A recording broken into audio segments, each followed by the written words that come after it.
Okay, next one up, Yamaha Tracer 900 GT. This belongs to Kyle next door. Just taking it in. Needs a little bit of a trot freshen up before it goes in the showroom.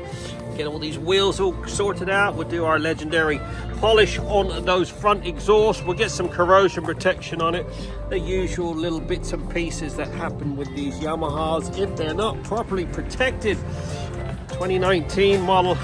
Doesn't look like she has been cleaned or attended to in some time. This is why it's so important to keep your bike properly valeted and protected. A full Monty valet on this would have stopped all that rust. Nevertheless, we're here now. Let's get this minted up, get it looking like it should, get some corrosion protection on it, and get it in the showroom. Give me a couple hours.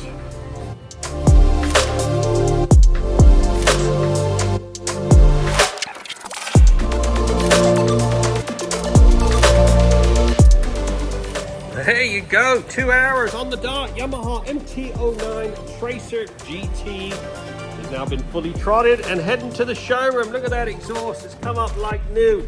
Everything's been thoroughly cleaned, polished. We've misted everything with XCP afterwards. We've got the XCP clear coat. All the wheels, all your banjo bolts, anything that I think might corrode has been attended to. That chain has all been serviced, all blow dried, re-lubed back up. Center stand, side stand painted, single stage polish on all the bodywork. I must say this is one nice bike. It's had a new shock fitted on there, got the exhaust ready to go. 900 Tracer GT RNC motorcycles going in the showroom right now. Hit Kyle up, I'm sure it won't be around long.